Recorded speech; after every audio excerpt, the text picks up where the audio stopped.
Right. Hey, Jeannie, so good to see you. And thank you so much for being here with me today. I'm really excited to talk with you a bit about DNRS and brain retraining and let you share some of your experience and wisdom with other people. So thank you for being here with me. Well, thank you for having me. I know you've heard this before, but like I could literally talk about DNRS and how wonderful it is till the cows come home because it has changed my life so profoundly. It's just hard to describe that.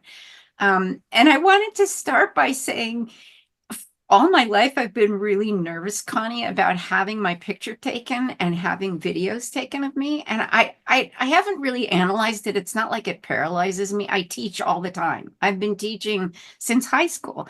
I'm really comfortable in an audience.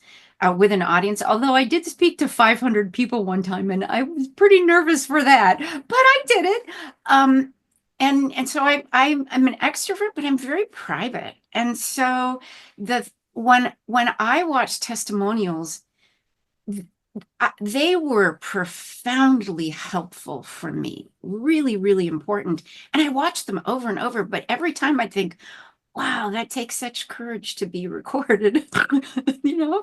So, but the reason I'm willing to do that is twofold. Is first of all, you are an incredibly gifted coach, and I feel like I owe an incredible debt of gratitude to you. And if anybody's watching this and wondering if you're worth it, like you are worth it. I've had a lot of therapy in my life and a lot of, kind of what I call woo-woo trainings. And you are up there at the top of the list in terms of your knowledge and compassion. And I really had to think about doing this because of my discomfort in being recorded. But the other thing, of course, is if somebody can benefit from hearing what I have to say. So that's what I wanted to start with today. Thanking Well, you. thank you.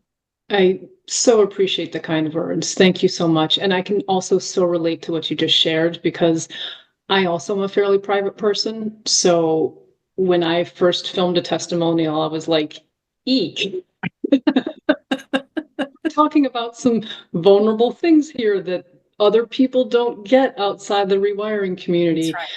But what I've heard time and time again, which helped me get over the discomfort, was thank you. That was the thing that got me started.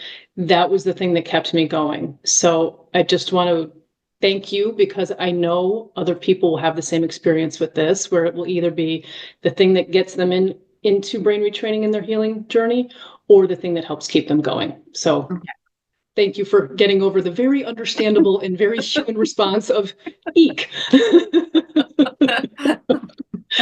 So let's start off with, what were your symptoms or diagnoses prior to brain retraining? Let's start with that so people just have an understanding of what you came to brain retraining with.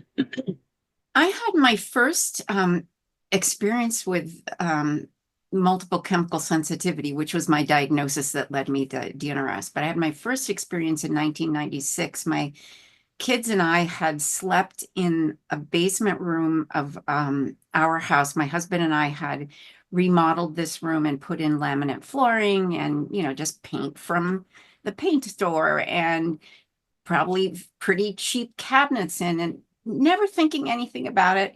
Hot. We never had air conditioning in the house. It was really hot day and night. And so the kids and I sort of camped out in this room with the shut door because I wanted to keep the dogs in there. And woke up in the morning with just my eyes, lips, throat, mouth, everything, my skin and my face just burning. No idea what that was. And I talked to a nurse friend of mine who said, oh, you got a chemical exposure from the off gassing from the remodel. And I'm like, what? Never heard that before. And so she gave me three assignments, and sort of talked me through all these. This was a really, really close friend.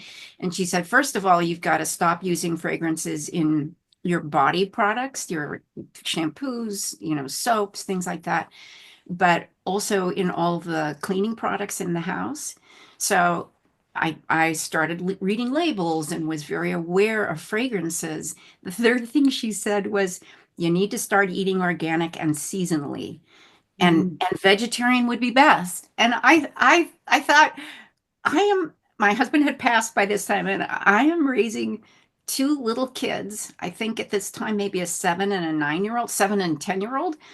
And I'm sorry, but we're going to have a box of macaroni and cheese for dinner. So it took me a long time to clean up my eating, but that was the first thing that I got out of that first chemical exposure. And I was able to keep it under control. I was in my early 40s. As long as I wasn't around people who wore cologne or perfumes or smokers, I was fine. So it really didn't have a very long-term impact for me. My tipping point came from going to a women's retreat with my church.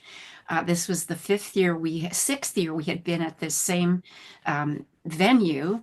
And I walked in and I smelled this funky odor and I asked about it. And I was told, well, there an animal had died under the floor of the main meeting space, but they cleaned that out and used chemicals to get rid of the smell and then more chemicals to get rid of that smell. And plus, there's Febreze in every room, so you can spray Febreze all over. And so women were spraying Febreze everywhere. And I told my roommate, we got to move really far away from that main space. I don't want to sleep with those smells getting into my body. So we moved our room. I woke up at about 4 in the morning and needing to go potty and felt my eyes, lips, mouth, throat, everything on fire. Stood up and collapsed right back onto the bed. I could not walk normally. And so I did a hand over hand through the room and down the hallway to the bathroom, in the bathroom and back. And I sat on the bed. It was probably about 6 o'clock in the morning at this point. And I woke up my roommate and said, I got to go. Something is making me really sick. And we had happened to somehow in that she packed my bag and got it into the car for me, but we had happened to look out the window and, there was all sorts of black shit on the window. Didn't think anything of it, but got home. I couldn't drive on the freeway home. It's a 20-minute drive on the freeway, and I'm going snaking along the back roads because I wasn't sure I could move my leg from the accelerator to the brake pedal. So incredibly impactful. Was in bed with a migraine for about 5 days and just too sick to even call a doctor. Called the doctor eventually. He's my functional medicine doctor and said, can you help me with this? And at least he didn't gaslight me. When I had called my doctor in 96, that doctor basically thought I was, lingering and making things up. So this now was 2016, 20 years later. And that functional medicine doctor said, I can't help you, but there is a great environmental doctor who's trained in environmental medicine, and you should go see him. So I called him and got his price, and I'm like, okay, I can't do that. I can't afford that because I knew it was going to be out of pocket. But then after 3 weeks, I was still really, really ill, and I decided I've got to take money out of my retirement account to pay this guy. So I started going to see him. Of course, he tested me for mold, and we've all heard this. He said, I've never seen so much mold in someone before. But you hear that enough times in your connection for DNRS. So chock full of mold is what I would say. And then he also said that most of his patients come to him from a Febreze exposure. And I was kind of shocked to hear that. I've never obviously used Febreze, but anyway, so I started seeing this guy. He gave me supplements and detoxification protocols. He would give me IV glutathione and like maybe vitamin C or B or D or something in an IV. I mean, I was there initially twice a week and then once a week. And I was not getting better. I was getting worse. Every time he'd give me one of these treatments, I would be crippled for days. And so I finally just gave up on seeing him. But from March to December that year, I spent $40,000 out of pocket on trying to recover. And I knew that wasn't sustainable. I didn't have that kind of money. I was completely isolated, lost family members and friends who said that I'm malingering and this isn't real and it's all in your head kind of stuff. I couldn't read. My life came to a screeching halt, and I spent most of my time sleeping, watching TV, eating. I would do errands first thing in the morning at 6 o'clock because I thought my chances were less of running into somebody that, you know, that would trigger me. And I kept getting worse. So that's kind of where the whole tipping point started. I started a spreadsheet because I have a degree in meteorology. I'm a scientist. And so why not track every symptom that I have? So I have a years long spreadsheet that notes the time and the date and the level of between 0 and 5 of headache, nausea, diarrhea, stomach ache, energy level, cognitive impairment. I'm blah, blah, blah. And I did that for years until I went to DNRS in the workshop. And then it's like, okay, I'm done with identifying with my symptoms. Wow. Okay. Yeah. What an unhappy journal to keep. My goodness. Yeah. Journal of misery, basically. Right, right.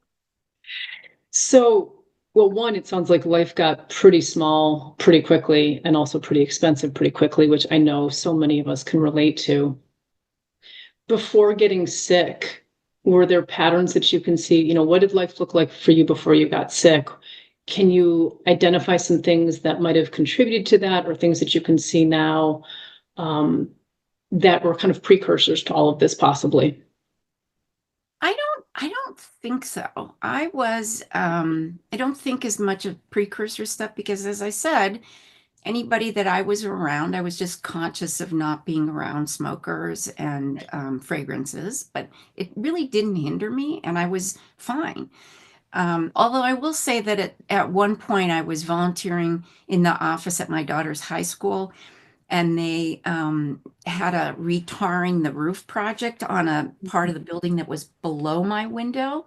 So that tar smell was coming into the window, and I just told them I can't volunteer again until that smell goes away. So just being aware of those things. And by that time, when I was volunteering for my daughter, I was eating really clean. I was eating paleo and organic and stuff. But I was really busy. I went to massage school and became a massage therapist because I wanted to teach a certain kind of body work. And so I was doing that. I was also teaching classes for free in my church. I taught classes on consent and touch and worked with couples about on working on consent and touch. I was dating as a 60-year-old.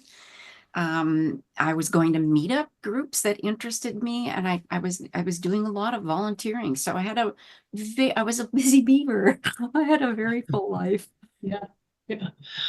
Well, you mentioned, things weren't changing until you found brain retraining. And you just described how small life got.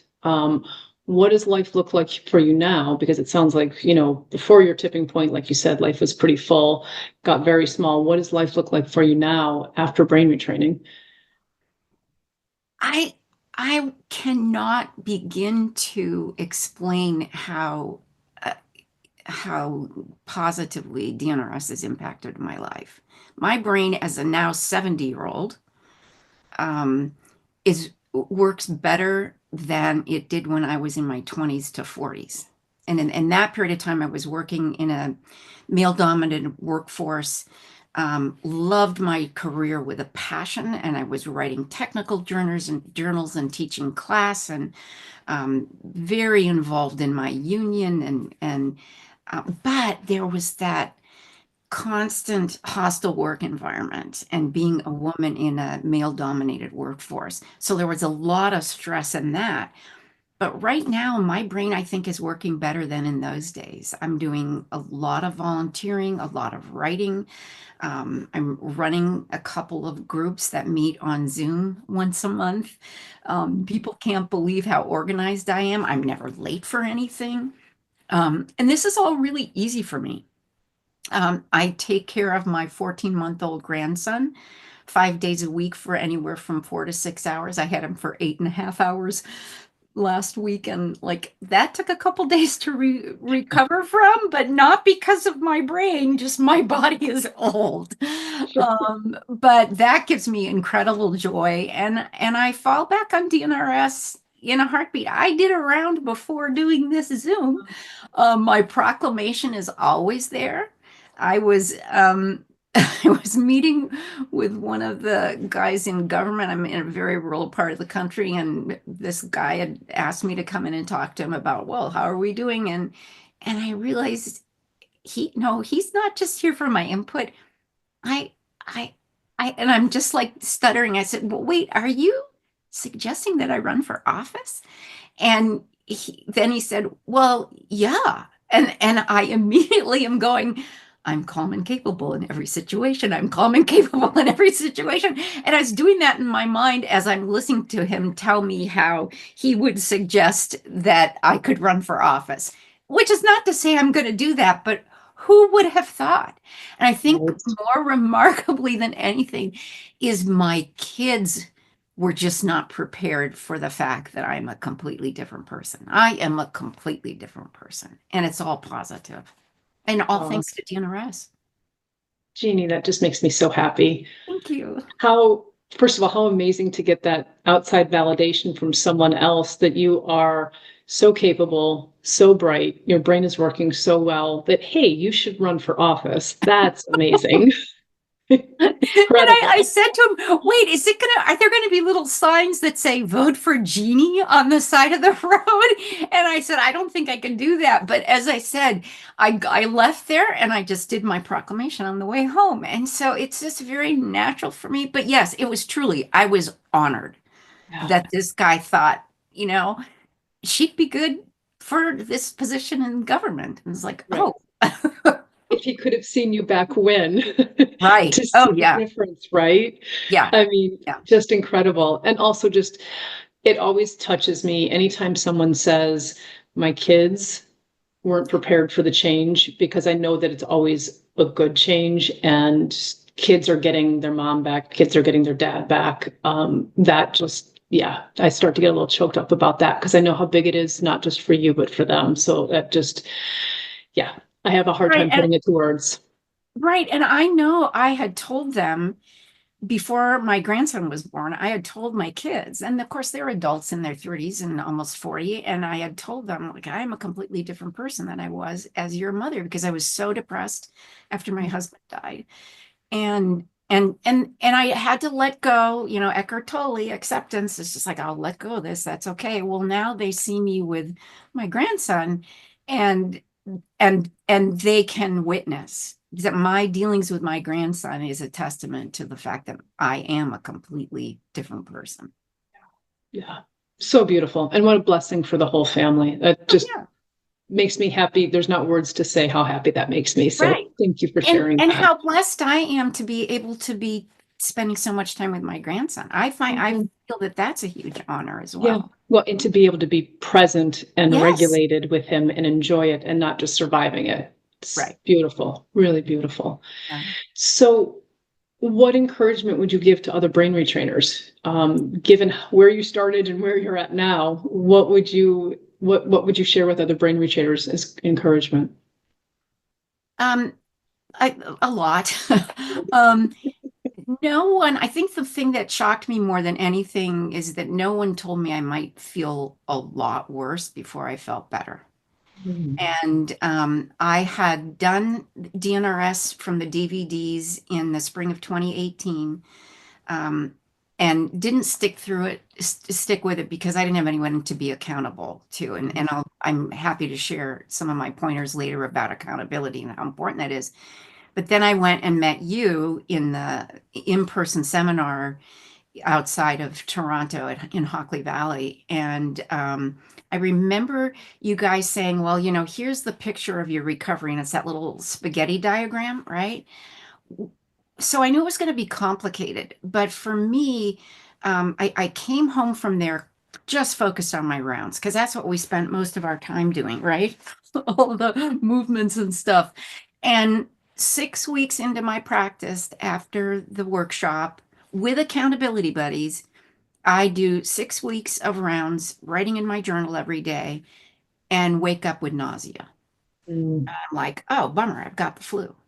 Well, a week later, I've still got 24/7 nausea. And 2 weeks later, so I realized I need to sign up for coaching.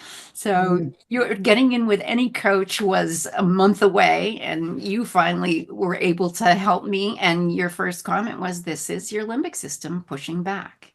So I had periods of nausea with chemical exposures, but not as a constant companion. And mhm, that went on for almost a year, being nauseated every day. So that was hard. I think another thing is no one ever told me how long it might take to get better. Um, mhm. and I think my class stayed really connected on Zooms. We were doing Zooms a month later, a month after our workshop in the fall of 2019. And somebody there had said, well, we're supposed to be better in 6 months. And I'm like, well, I never got that message, which is good, because you got to let go of time and Yep. just let go of time and how long it might take. Um, and find, as I said, someone to be accountable to say, yes, I've done my practice today. I changed my proclamation slightly numerous times. Um, I couldn't get on the form for months. I'm thinking maybe 6 or 7 months into my rewiring, before I could actually find my way in the form. But somewhere I read that, someone's sharing their proclamation, and it's as long as the preamble to the Constitution or the Lord's Prayer or something. And I'm like, no, I'm calm and capable in every situation. And I had trouble, standing with rounds. I just didn't have the energy to do that. So I added, I'm energetic, calm, and capable in every situation. And so I would slightly change this really short proclamation, to fit my needs. So at some point I was fit and healthy, and then those went out. And now, towards the end, I was just back to I'm calm and capable in every situation. That's okay. I mentioned I was unable to stand for rounds. I knew I would probably rewire faster if I was able to stand, and I wasn't. And I bet I did 80% of my rounds, in a chair. Now, I'm, as you can tell, I talk with my body and especially my hands. So I absolutely was doing all of the steps and, sitting in my chair being very animated, but I did not have the energy to stand. I still counted those rounds. Um, I did rounds in the car that I counted. When I was able to walk, it was well enough to take walks. You're not supposed to do a round then that counts as part of your 60 minutes. I counted them. So I think that kind of stuff is okay. But if you did it perfectly, maybe I would have, recovered quicker. And I had to once again just suspend time and say, whatever it is it is. I never missed a day of rounds. And it took me about 3 months to actually remember that there were 5 pillars. You guys would say in the workshop, the 5 pillars. And I would sit in class going, okay, there's that one and that one. I could never remember all 5 of them. And so, I think it is important to remember to use all 5. About 3 months into my rewiring, I'm like, oh, dang, I got to do all 5 pillars. Mm, So learn the 5 pillars. I think you find gratitude in everything. It's there, reframe it all. When I first got MCS in March of 2016, I kind of got, and I have really been intuitive and always sort of listened for messages. And I got this message that, like, boy, if all I ever do is lie in bed groaning because I feel so awful, or sleeping or watching TV and eating, I'm going to weigh 900 pounds, and that's not going to help things. And so I should learn to do something with my hands. And I went downstairs to try to find what I knew I had, crochet or knitting needles of my mom's. She had passed, but I had yarn and knitting needles. And the first thing I came upon were her crochet hooks. And so I taught myself to crochet. when I had MCS. And crochet is still a really long-term meditative thing for me. I've made a million toys for my grandson. Everybody's got shawls. And so here's something good that came out of that time when I was so critically ill. I would say that it's important to not give up when it gets tough. I have no reason to lie to anybody watching this. I really believed that my coaches were not lying. All the testimonials, why would they be lying? You get no benefit out of lying to me. But all I did was a really clean DNRS practice that got better over time as I got better. So don't give up. Listen to intuitions and messages that might come to you. I got to the point, not initially, but months into my practice, where I realized when I was doing my rounds, I was in what's called flow, a state of flow. And you've heard about people, great athletes are in the zone. And flow is a psychological state where it's been proven that that's where creativity from, like, the great artists, the painters, the writers, the sculptors, all those people are in flow. And it's that total embodiment of the present moment. And those occasionally would happen to me, not every time, but when they did, I would get these intuitions. I came out of a round and realized that my limbic system had the name Janus, Janus. No idea why, but it was Janus. I came up with ideas for our Zoom topics, but I kept coming back to, this is all I need. DNRS is it. So those would be sort of my initial thoughts of encouragement for brain retrainers. Well, one of the things that really stands out to me is that you really made the practice your own. You talked about sitting because you needed to sit. And I'm so glad that you mentioned lots of other really helpful tips, but that's one thing that I definitely want to hone in on, because I think a lot of people think if I don't do this perfectly, and if I don't stand and talk out loud and do all the hand gestures perfectly, then somehow that's going to impact my recovery, which I've just not seen. What I've seen is people just like you that have said, I sat most of the time, or I actually did it silently in my head lying down, and it still worked. So I really appreciate you saying that. And that you also, the thing that comes up for me is that you trusted yourself to make the practice your own, because that can be so hard to do when our limbic system is yelling at us. We start to lose trust in ourselves. We start to lose confidence in our ability to make good decisions, know what's right. But I really appreciate that you trusted yourself to go, no, I can do this and I can modify it and I can really make the practice my own. Were there other things that you did to make the practice your own, or were those the main things that you kind of tweaked and then stuck to the main guidelines? Those were most of them. By the way, thank you for acknowledging that, because and I know you had told me that in coaching as well. And this is part of, the whole A New Earth, Eckhart Tolle, which was, that book has been an MO of mine. Like, that is my operating manual. It's just, I have to accept the fact, and you reinforce this, that I can't stand with rounds, and then work towards, oh, I did one round standing today, and then maybe next week I do 2 rounds standing. So it's an incremental thing. It truly is. In terms of other things I did to make my practice my own, I mentioned Janus. That I'm in a round, and either in the round or immediately after, I get this JANUS. I'm like, I finish my journal, I finish my round, and I have to figure out what's Janus. And I went online, and of course, Janus is the Roman god of duality. Positive, negative, good and bad, love and hate, right? And what a great name for my limbic system that's keeping me alive, but is now making me sick.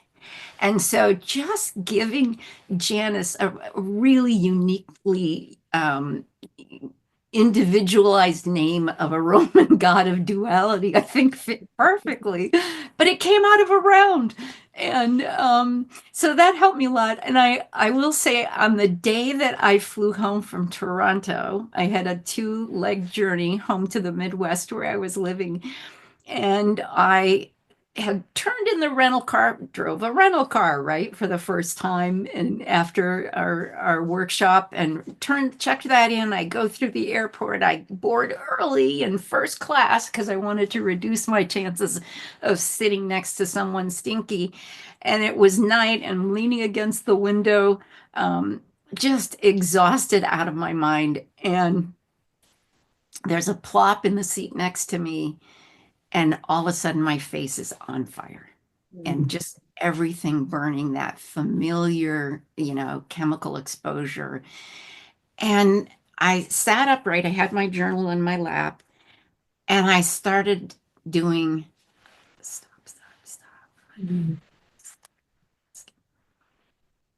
Right. I'm doing on a really small scale out loud under my breath around. And I'm sure this poor person, it was a man, but I never introduced myself. I'm very outgoing. I normally would have said, "Hey there, do you have enough room?" Right? It's nothing. I'm doing around. And my past memory was something that I had not thought of for 20 years. And it was one of the funniest experiences in my lifetime, still to this day. Hadn't thought about it, but it comes to me, and it involved my husband, my kids, the dogs, right? And I was laughing so hard, I was shaking. And I imagine I've already snorted when I laugh today, but I snort when I get laughing. And so I'm snorting into my hand, trying to look at the window. Tears are rolling down my face, and I am shaking as I continue this round. And then I did the future visualization, and it came to me in this, and I can feel myself there in this rich, thick maroon joy.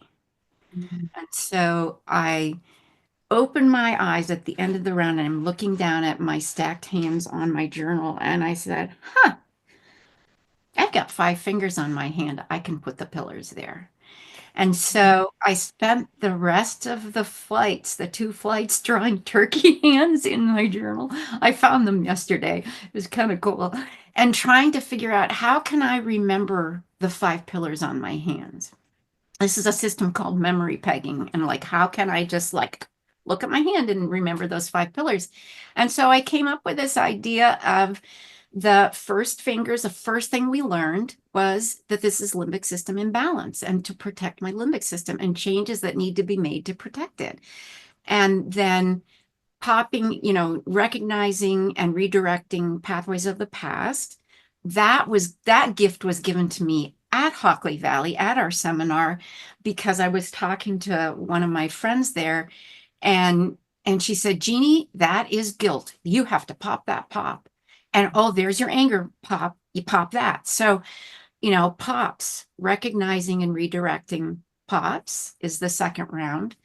The third finger is the biggest finger on our hands. I also think of it as, and it's what we spent the most time doing, right, at our workshops, and probably you're teaching people, is all the stuff with the circles and the movements and all that stuff. The rounds take up a lot of work and a lot of energy at first. I also think of it as flipping around because I have a potty mouth. And so that's another way of remembering that the third pillar is doing an hour of rounds every day. The fourth pillar is incremental training, and I pegged that to my hand by thinking of my ring finger. It's incremental training.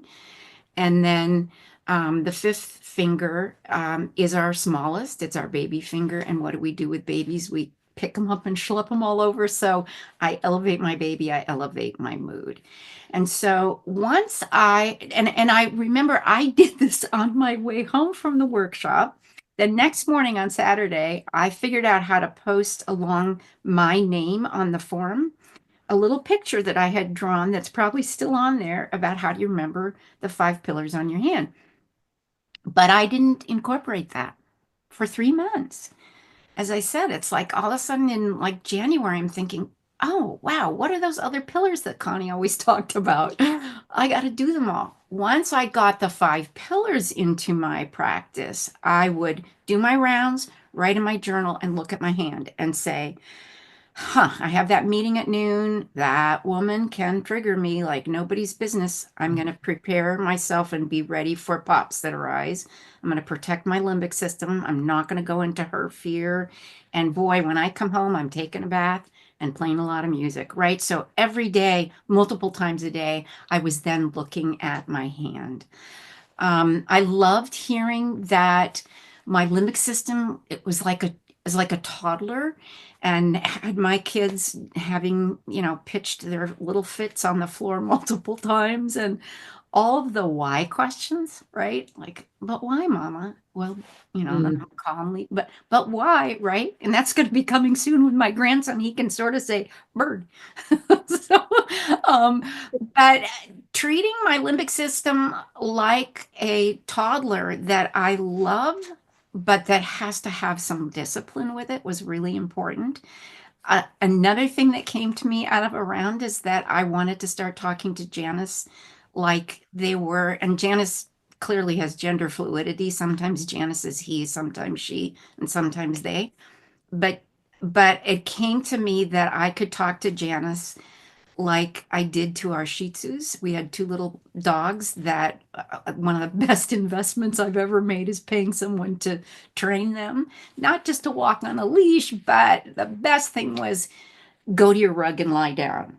And so I, I could take my sweatshirt off in a park with these two little dogs, put it on the ground and say, Kippy, Rico, rug, go to your rug and lie down. And they would, you know, hobble over there and do their little dog spinning around and plop and then just waiting for the next command from me, the alpha dog. And I decided I'm going to start talking to Janice that way. And it was so helpful to just, Janice, go to your rug and lie down. And I would visualize them going around in a little circle and then plopping. Um, I think you suggested, Connie, that I start watching Will and Grace, that TV show, which I loved. And there's a character in it named Jack who always does just Jack, right? Which is hysterical. In another round, I started doing just Janice. So there were all these fun ways that I would kind of bring my own personality and who I am into my practice. Um, I had one of my friends from my Toronto seminar called me and said she had read on the forum about fantasy rounds. Jeannie, are you doing fantasy rounds? Have you ever heard of those? And I'm like, no, that sounds awesome. Tell me more. And she says, well, it's like going to meet Oprah Winfrey or something. And I just started laughing. I said, oh my God, do you have any idea how many times I've had lunch in Oprah's garden playing with her dogs, eating chicken salad sandwiches? And Oprah and Gail and I have gone hot air ballooning. So, this is just who I am. I never had a problem pulling out a past memory or a future visualization because something would always come up. I will say, when I was really struggling, if I had an actual flu on top of all of this, I would repeat the same past and the same future repeatedly. And just thinking, once again, I'm going to accept this moment. I'm going to just say, this is okay. Maybe I would rewire faster, but I can't do more than I could do right now. And then I think my last kind of way I made this my own, which might help somebody, is that we were supposed to give our positive feeling a color Mhm. and pull that through our bodies. I had taken some energy workshops and we ran energy, color, and sensation. So, probably about 2 months in, every positive feeling had a color, a name, and a sensation. So, I can feel the positive love, blue love that is bubbling from my toes to my ankles, and now it is bubbling from my ankles into my calves. For me, it's a way to really make sure I'm in my body and describe pulling that feeling through my body. So that was very much because of experience I had in other trainings. I love it. There's so many things that stand out for me from what you just shared. I'll try and just highlight a couple of them. One, which you just shared, I think is such a lovely way to make sure that you are embodied in the process and not just verbalizing it, but not really in your body. So really lovely to bring in that sensation, because I could even feel it as you were talking about the blue Oh, bubbles in my feet. yeah. I also so appreciate you talked about using your hand, and you used the example of going to a meeting. What a lovely way to remind yourself, hey, use your tools. These are Yeah. the tools. What can I use at what point, before the meeting, during the meeting, after the meeting? How do I support myself through this experience? So what a really lovely, and it simplifies it so that, again, there's some more clarity about, right, do this before, do this during, do this after. And then I also really appreciate how much you brought your personality in with it, because you and I both know rewiring is hard work. It is. But I have this overarching sense of fun as you talk about it, and this just sense of you bringing in your sense of humor and a sense of play into the process, which one makes it not so much feel like drudgery, but Mhm. two also helps to rewire, because that whole idea of fun and play is very soothing and calming for the brain and the nervous system. So just lots and lots of great tips there. Thank you for sharing. Yeah, and I also say that, these things, the idea of fun did not come into my rounds for a long, now that other than that time when I was sitting next to Stinkeroo Magoo on the airplane, fun was not usually a big part of my rounds because I was just too sick. But as things open up, then it's like more of my personality manifested through this, as I got better. So it's a process. It is a slow process. Yeah. And I think that's so helpful to point out, because absolutely, day one, no one is joking around or having their sense of humor. Typically, the brain is too much in survival mode for any of that. And it's as things start to shift that it's like, oh, there you are. Now that sense of humor that I forgot I had is starting to come back. But absolutely, it's a process, 100%. Well, and the Um, other thing that I would say about emotion is that we were doing these Zooms, not having a clue what we were doing, right? And we started those a month after we left Hockley Valley. And it was all about not so much coaching each other, but supporting one another. And at many times in those Zooms, somebody would burst into tears. And as a culture, we're trained to shame our tears. And again, because of these weird trainings I had been in, I had heard somebody say, tears are welcome here. mm, And so anytime that came up, I got permission from the co-facilitator, and this other woman had sort of started these Zooms. But I said, when that happens, we need to hear the words tears are welcome here. And then discuss the fact that this is difficult. We've all been in tears in recovery, but the gratitude there is we've got tears because we're so used to a flat affect and having no ability to have any sense of emotion. So yeah, I'm feeling vulnerable, I'm scared, I'm bursting into tears, but tears are welcome here as well. So, yeah. and I would say for me, tears came way before the humor came, but yay, tears. Yeah. Yeah. And I so agree with what you're saying. It's interesting, because one of the things I've noticed is anytime someone sheds tears in group, the very first thing they say is, I'm so sorry. Right. And I always say, you have nothing to apologize for. Right. This is hard. What we're Yeah. doing is hard work. It takes so much bravery and courage. And just like you said, and you're actually feeling emotion. You're not so shut down that you feel Right. nothing. Right. So I'm kudos to you for having the awareness to not say, oh, your tears are making everyone uncomfortable, you need to stop, because I think that's the response we often get outside in the world. So just I want to take a moment and mention that, because yeah, a lot of people in their own discomfort then shut it down and say you shouldn't do that. Yeah. Right. Um, well, it's interesting because you mentioned, you know, doing the group almost a month after the seminar stopped. Is that part of what helped you stay accountable and committed to your practice? Was that one of the things that helped with that? Yeah, I think it was more in sort of the accountability category as opposed to commitment. But When talking about what kind of helped me commit to my practice, I think for me, I had to kind of make a distinction between motivation and commitment. So my motivation for going to Hockley Valley was I am getting more chemically sensitive, and reading Annie's book and seeing all of your testimonials and other people's, I mean, not you, but everybody's testimonials. The last thing I wanted to get was is it called EMHS, electromagnetic hypersensitivity? I don't even know what the initials are. EHS or EMF, yeah, sensitivities. Anyway, that thing where I couldn't be by the wall because of wires going through it, that was my motivation. Because Okay. Annie got sick overnight. At least that's my recollection of reading her book. Severe acute MCS. Now she's got this electrical issue, and it's like, oh my God, I can't get that. So that really motivated me. Now, commitment to my practice is fueled by my motivation. And my commitment to my practice was supported by different things and changed as I went along.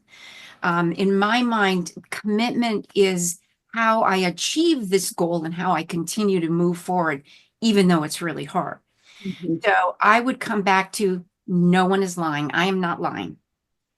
I really believed in the science. I knew about neuroplasticity before I went to my workshop. And I've done other really hard things in the past. I was in the mid 1980s, one of the first probably 10 female airline captains flying a jet in the world. And 5 of us were at my company. And so upgrading to captain in a really male dominated work environment where they don't want you to be a woman because, women, that was really hard. Actually, being a line captain, harder. But I thought nothing can be that hard. DNRS was really hard. And my career was rewarding. I loved my career, but I was in a very stressful work environment. So my commitments changed for me. The holy grail of reclaiming my health and my life was always the ultimate goal. But I think because I'm so visual, I would come up with things like, oh, it's like doing rock climbing. And if you've ever done rock climbing, it's one hand hold here, one hand hold here. Both my feet are on little knobs. And then I move this hand up and move my feet. And I'm just reaching a little bit at a time and inching my way up the side of this rock face. Well, I would think of my successes as those rock holds. So those were the things I would grab onto. And I wrote in my journal, anytime there was a success, the words in capital, huge success. And so anytime I was having a downer day, I could go back through my journal and look for those words, huge success. And, oh, remember when that happened? And these would be really small things, like maybe that time I actually stood and did a round, or I did a round while I was walking, right? That's a huge success. So those are those handholds.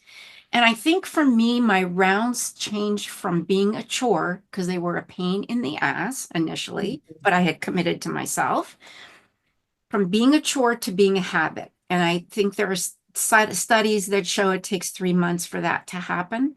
Once it's a habit, it's like, okay, I get up in the morning, go potty, brush my hair, get out of my pajamas, drink some coffee, feed the cat, change the cat box, do my practice. Right. And so that was at 3 months. It's like, oh, this is just part of the morning ritual. Then the third change from chore to habit became something I enjoyed. And then, deciding I could just do a little mini round before coming on here today was really fun. It's me getting into flow and really being in my body. I think another visual that I had come up with is a chrysalis. A little caterpillar has made this chrysalis, the cocoon, and that caterpillar inside there was hope. But the chrysalis is doubt. Because yes, even though I believed the science and I kept telling myself, I think I can, yeah, of course there was doubt, especially when I'm carrying nausea. But any success would boost that little caterpillar's change from Mhm. a caterpillar into a butterfly that needs to eat its way out. And I'm slowly chewing apart the chrysalis of doubt until hope becomes manifest. So I would carry that visual with me a lot. I, at some point, and not for months, I'm sure it was 6 months in at least, before I remembered my own self-worth, Mhm. because this practice takes self-love and reminding myself I am worthy of reclaiming my birthright, which is my total health. Um, but in terms of accountability, which once again supported my commitment to the practice, I had accountability buddies. I really encourage people to um, every day I would finish my practice and text my sometimes three other friends and say, I've done my practice for the day. And we would have that connection repeatedly. So that was really important. Our Zooms as a class were important because I was helping to facilitate those and come up with topics every month. My work with you, Connie, you would give me, I don't know if you ever turned them as assignments, but I would think of them as assignments. Think about this, Jeannie, or think about that, or, consider this. And so there were these multiple layers of accountability that really kept me going. Anytime I was out, I was doing my proclamation. I'm always looking at my hands and, finding gratitude, as I said. Yeah, yeah, really lovely. I love how you talked about the little toe holds and finger holds as you're rock climbing. It's such a beautiful way to think about it because I think so many of us want to just climb right up to the top, which obviously, if you look at someone climbing something big, that's not how it works. So taking it back to that little bit at a time, little bit at a time, little bit at a time. And you mentioned, kind of writing down your wins and how you would look back at that. Were there some early wins that were helpful for you that brought you back to that? Because, again, typically what happens is everyone's looking for that big, massive shift. And a lot of times that's not what it looks like at all. So what was your experience with that? Probably my first real noticeable win was about 3 months into my practice, and I was with my sister at a Office Depot or Staples. Those are not usually very clean places, but we were at the customer service counter and having somebody print flyers or posters or something for us. I have no recollection. I can be there. I can feel myself there, right? But I don't know what we were doing. But we were standing talking to this woman for about 45 minutes. Excuse me. And we walked out of the building. My sister is a doctor, and so she was the one who had explained neuroplasticity to me, like in 2010. So, and I don't think she ever really fully believed in DNRS until I rewired, but I was doing my practice at this point. So we come out of this Office Depot place, and she turns to me and grabs my arms and goes, "I'm so sorry. That must have been awful for you." And I said, "What?" And she said, "Well, I'm so afraid for you because that woman had so much cologne on or perfume on." And I said, "Well, thank you for holding my fear for me because I didn't feel it because I was doing my proclamation." And yeah, I was maybe aware that she had a lot of perfume, but it didn't bother me. So that was really big. And then about 4 months in, so that was maybe 3 months in, 4 months in, the global it happened, right? I don't know if we say the P word or not. I've always called it the global zit because I think that's more appropriate. Um, but so here's everybody freaking out about, oh my God, the world is killing me. Everybody's going to make me sick. I'm so isolated and alone. I can't do this. I can't do that. And I'm like, well, welcome to my world, effers. I've been doing this for 4 years. And then I realized I've got mad skills for this. Like, I know how to keep my brain safe, my body safe, and Yeah. yeah, welcome to my life. Yeah.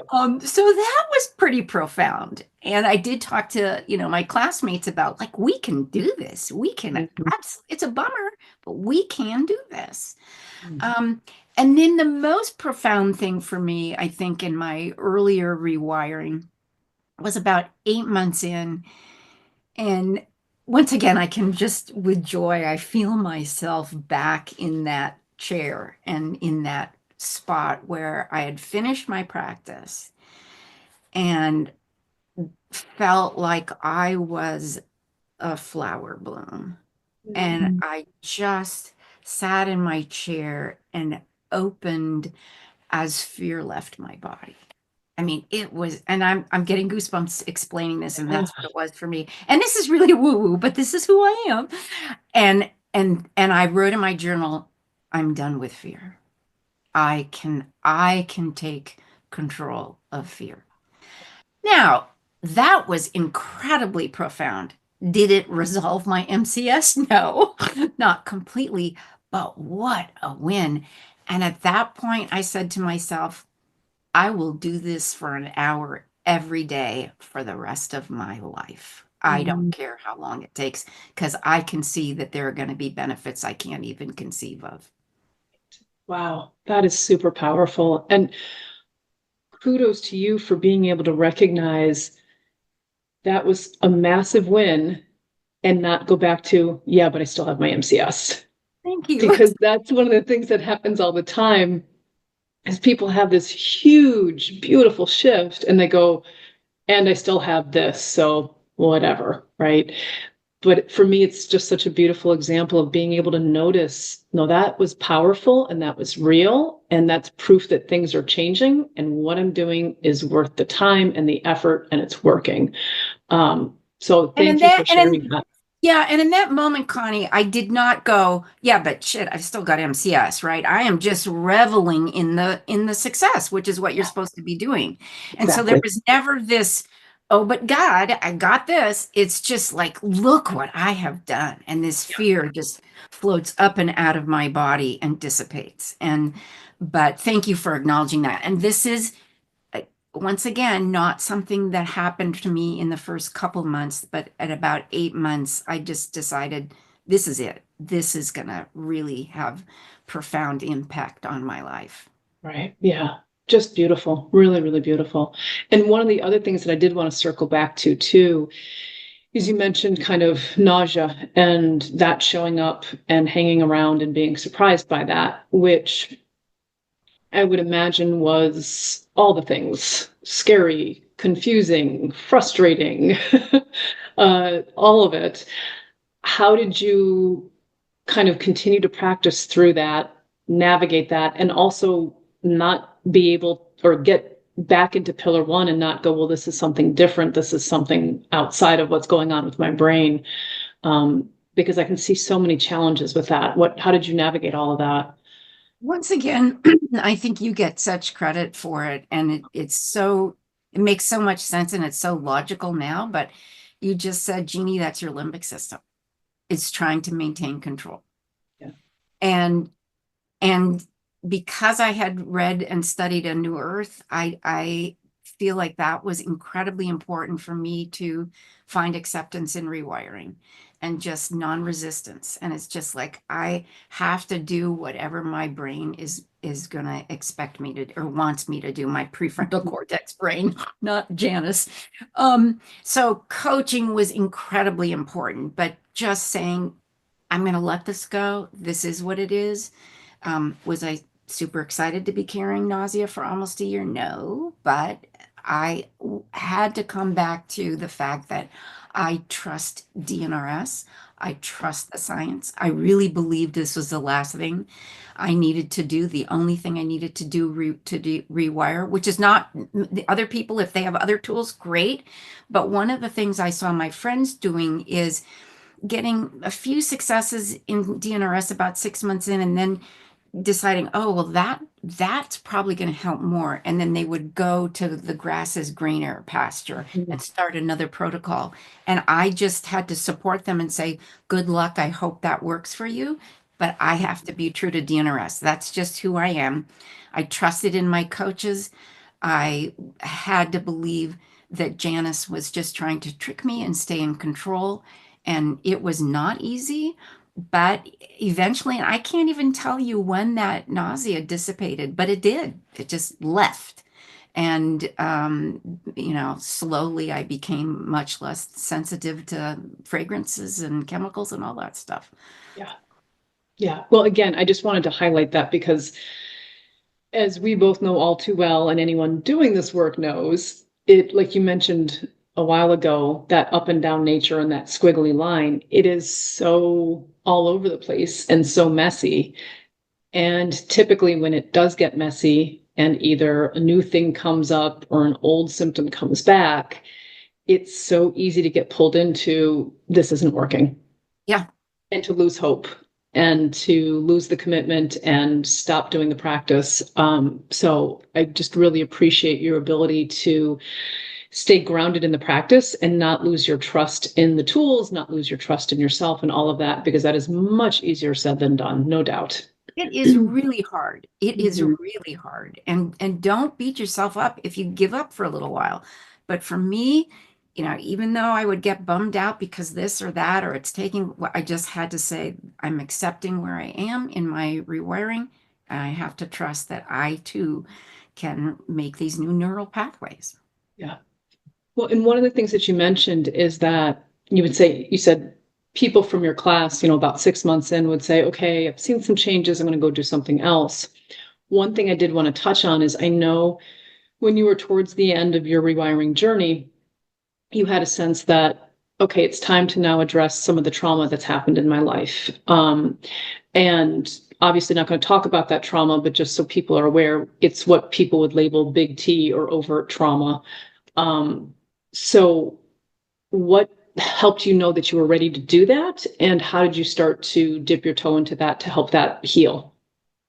I think in my intuition and then trusting my feelings in my body that came to me, and almost always, as I said, out of a round. But Mhm. I remember saying something to you about probably it was a year into the retraining. I think my retraining took me about 16 months, maybe. I honestly don't know, which I think is fine because I said I'm not going to keep track.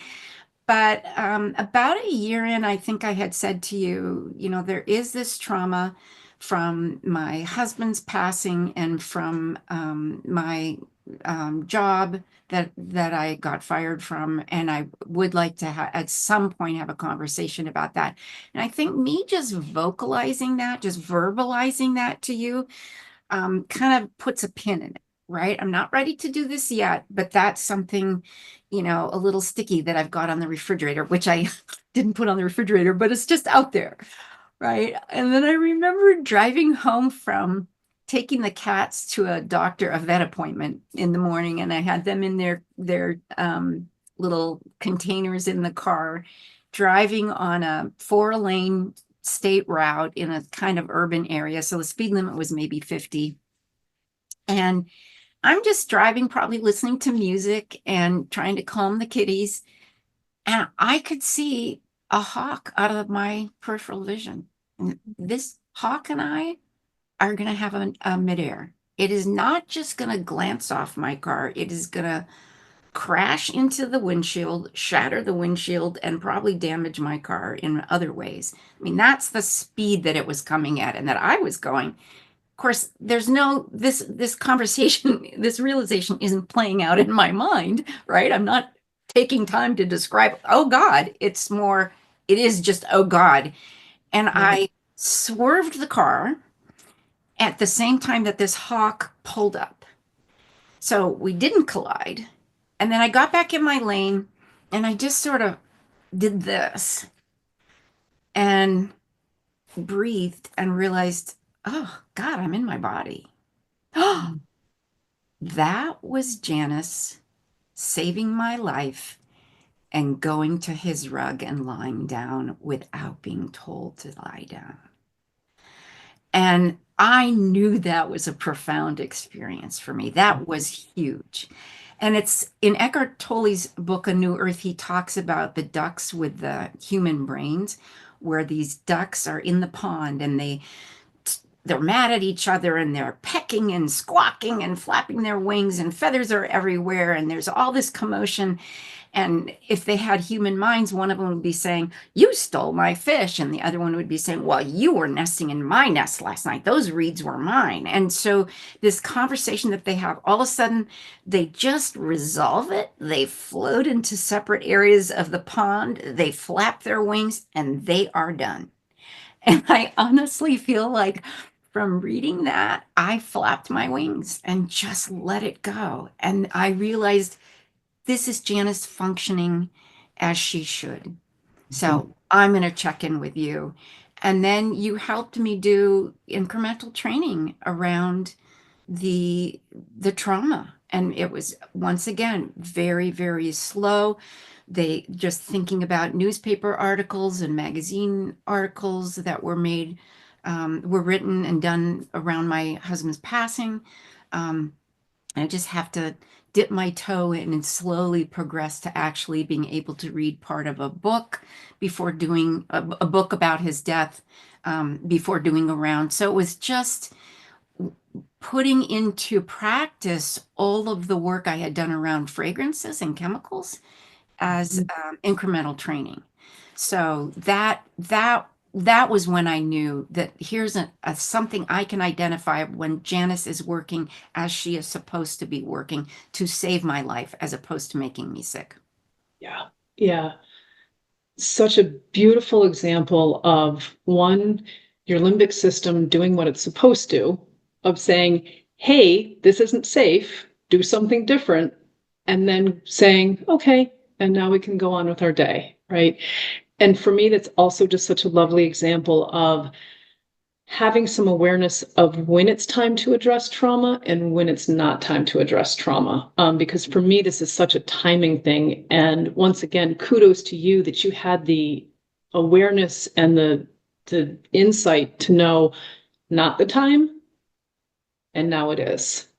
And I just want to highlight that because it's, it's something that I think comes up a lot in the rewiring community of, I have these traumas. How will I heal if I don't address them? And for me, it's such a timing issue.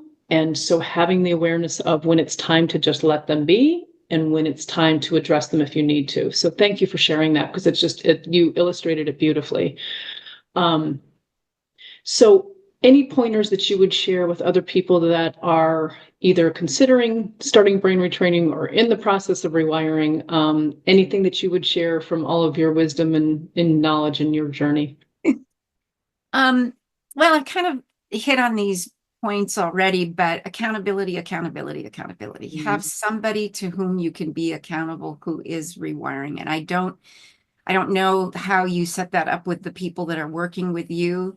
I think people can find accountability buddies on the forum, but it really helped me. Even after other people had left the practice, I asked them, "Is it okay with you if I let you know when I've done my practice for the day?" And of course, they were willing to do that. So coaching accountability, however you find accountability for continuing your practice.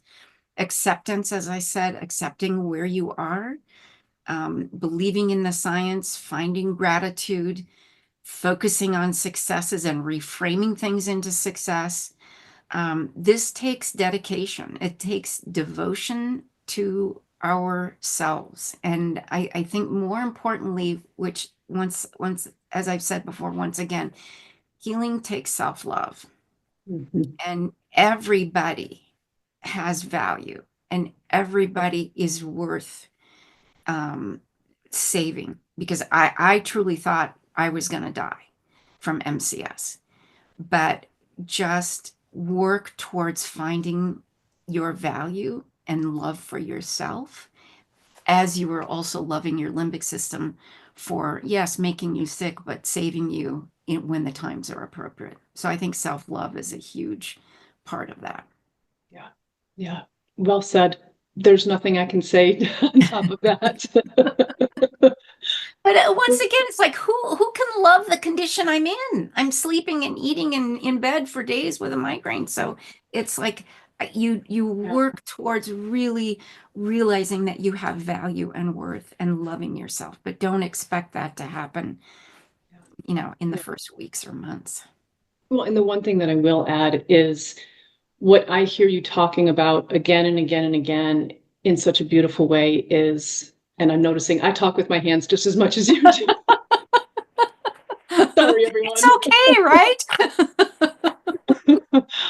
Is talking about really accepting this is where I'm at in this moment today.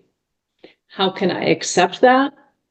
Be at peace with that, but not resign myself to go into victim mode of this is where I'm at in this moment. Very different that I accept this is where I'm at in this moment. How can I love myself to the best of my ability in this moment where I'm at? And that might be in bed, with also having that commitment to moving forward and finding that really lovely balance between those two things, because a lot of times I find it's one or the other. Either I accept where I'm at, but I'm not committed to moving forward, or I'm so focused on moving forward that I'm fighting where I'm at in this moment. And I just heard you time and time again speak to just bringing those two things together in such beautiful harmony. So I just want to highlight that as well. Thank you. Well, thank you so much for being here with me. We really appreciate it. I know that this video will be hugely helpful to others. So thank you for getting through, like I said, the thing that I totally understand of the eek. But so good to see you. So good to see how well you're doing, how well you look. That makes my heart happy. So thank you. Well, again, Connie, thank you for everything that you did for me, because I just think it would have been a lot rougher without you. So thank you for everything you're continuing to do with people because they need you. You're so welcome. And as you know, I take no credit. You did all the hard work. I just gave you a few tips and tricks here and there. You're the one showing up every day. But thank you, Jeannie. Always a pleasure to be with you. So thank you. So much. Take care. Good luck to everybody. Thank you.